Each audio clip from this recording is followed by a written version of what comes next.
So I live in a flat with 3 other people: childhood best friend, a guy from my uni course, and his cousin. For the most part we get along really well and rarely have disagreements. However, this has been a real point of contention lately. About 6 months ago I began a relationship with a guy I've known for a couple of years. I know it's still a fairly new relationship, but I really like him. He makes me really happy and we're pretty serious about each other. Up until recently, he would come visit me at my flat 3 to 4 times a week. This was mostly due to the fact that I have chronic fatigue and going on proper dates can be really challenging for me. Instead of going out to dinner or a film or whatever, we'd just chill in my room or the living room, watch TV and get takeout or cook together. I didn't really consult anyone about this because all the other flatmates have their partners over as often if not more so, and he rarely spends the night and usually leaves before 10 p.m. because of his work schedule. So the issue, 2 weeks ago, comes to me and tells me that I need to stop having my boyfriend over because it's starting to get annoying. I asked her why and she said it's irritating to have someone who doesn't live there skulking around all the time. I pointed out that her boyfriend sleeps over 3 nights a week and thus is here more often than mine, and she claimed that was different because they've been together for 11 years and are moving in together once her lease is up.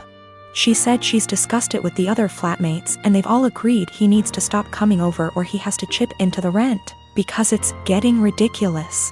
Note: nobody else's partner chips in on the rent. I confirmed with the other 2 that yes, this is an agreement they've made. Though my best friend said basically made her agree by threatening to cut off the Wi-Fi and utilities, which are in her name, if she didn't. I asked if this rule applies to everyone, but apparently it's just me. I pointed out that it's unfair and was basically told to deal with it. My potential assholery, I've begun loudly insisting that if my partner isn't allowed to come over, neither is anybody else's. If I answer the door to anyone's partner, I'll send them away.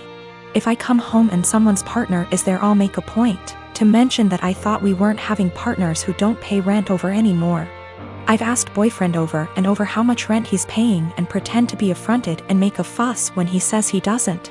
Everyone's pretty pissed at me and is telling me I'm being unreasonable. I know I'm being petty, but I think it's unreasonable that there's one rule for me and another for everyone else, and I'm trying to make that point. Am I really the asshole here? Some questions people keep asking. If I knew of something my boyfriend was doing to be annoying / if anyone had told me that he was doing something, I'd have included it. I'm not aware of anything he does, and when I ask why I doesn't like him, I just get a shrug and just do. I will also state I'm bi, and she's never had an issue with any female partners I've had. We don't hang out in the living room much. We literally only use it if there's something we want to watch that I can't get on my bedroom TV and there's nobody else in there. We use the kitchen more often than the living room, but honestly even that isn't that often. We eat far too much takeout pizza rip. A lot of people seem confused, so just clearing up who's who in the situation. The one who brought all this up is not my best friend. Not to get too much into a tangent, but basically just over a year ago I was moving out of halls at university and was looking for a new place, so we decided to move in together. At the same time, a dude from my course was looking for a flat share. We couldn't find a 3-bed but found a really nice 4-bed, and he mentioned his cousin was also looking for somewhere to live, so she got on board too. I only met her last year and we don't really know each other very well. By chronic fatigue I mean chronic fatigue syndrome. Sorry, that's apparently so unclear. My boyfriend and I have been together for 2 years. He's a good heart and is normally rational, but his one issue is that he expects to accompany me in every occasion no matter how big or small. He even went with me to my ex-boyfriend's funeral after days of begging. Now my best friend got married few days ago. It was very small and only close family and friends were invited. My boyfriend couldn't come because of the +1 rule. He pitched a hissy fit saying my best friend has no respect for my relationship and was shocked when he learned that I was still going to attend.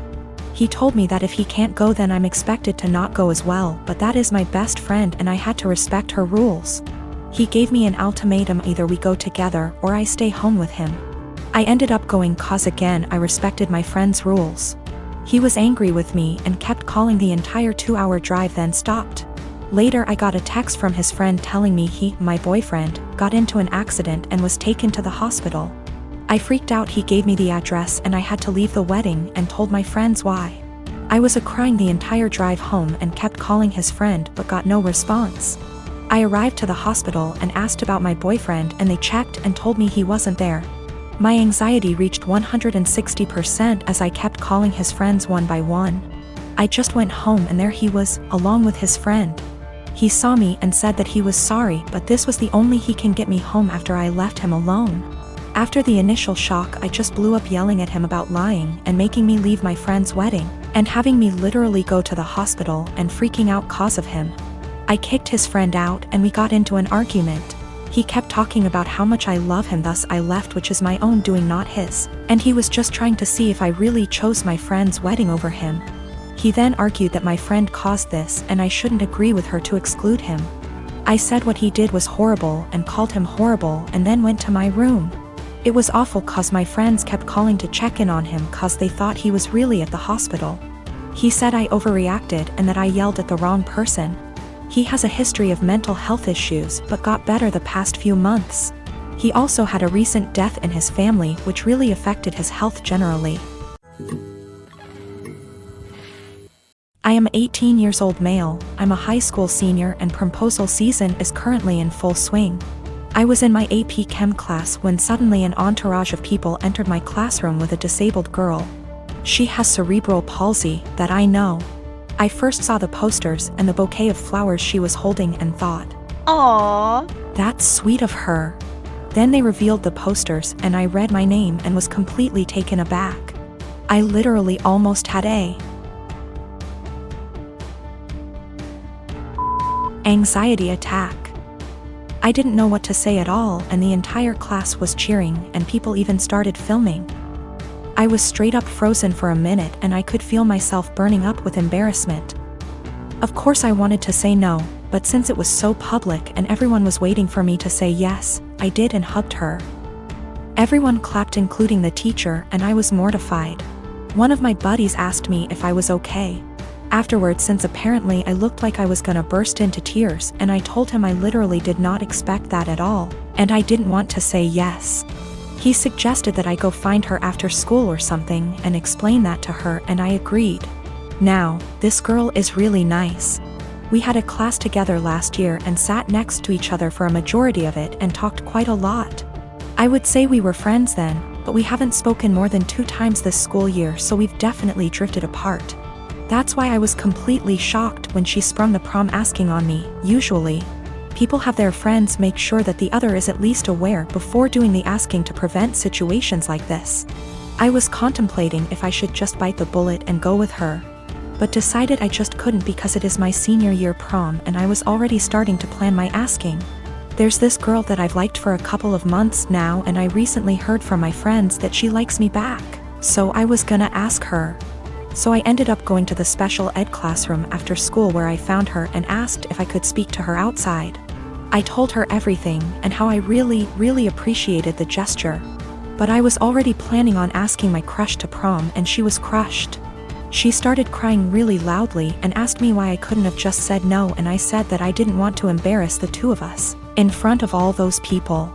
At this point, one of her aides came out to check on us since she could hear the crying, and the girl told her aide what happened and she straight up glared at me and said, "That's not okay." Now I feel like absolute shit. Usually for Thanksgiving, we head out to go see family. Someone else always hosts. We typically help sponsor the host by paying for cleanup, etc.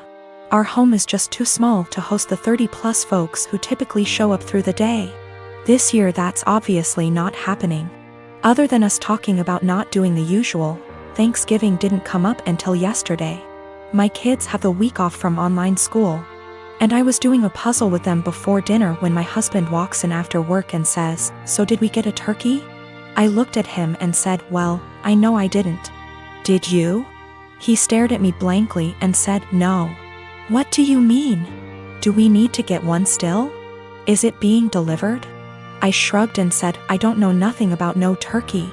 The kids and he looked so confused, so I helped them along and said, "I didn't buy anything.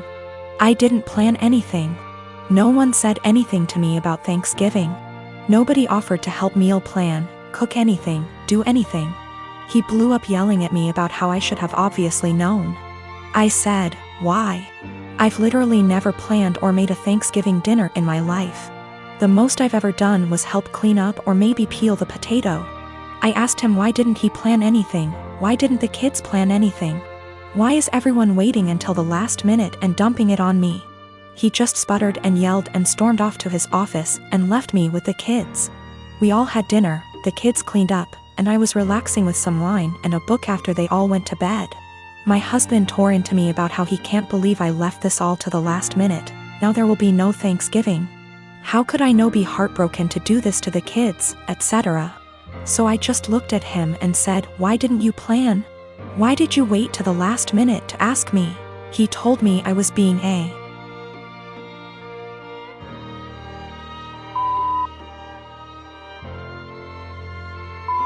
for no reason and stomped off to go sleep in his office. He left without saying a word this morning. I followed up with my kids and asked them if they wanted Thanksgiving. They said they didn't care because the food isn't that good most of the time anyway. I work as well. We split chores, but there's no hard line. I do some, he does some. We both cook, and the oldest cooks as well. I just don't get why Thanksgiving is on my plate. Why, just because I'm a woman? A lot of people seem to think that my kids are like toddlers or something. They're old enough to help make the menu for dinners, help with cooking, etc. Anyway, I told my husband that if he wants to do some traditional Thanksgiving with all the fattening, carby, salty, beige food, he can go ahead and plan it and I'll help in the same capacity as always. If he wants me and the kids to cook something together, aka a normal, average Thursday, I'll continue with what was scheduled. The kids genuinely do not care. Thanksgiving doesn't mean anything to them. One of them has been asking for us to stay home for years. One of them barely touches the food as it, and the other one only likes to go so she can see her cousins. And she sees them all the time anyway. The middle kid already dug out another puzzle for us and they're just happy they're off school. Also, we don't do Christmas.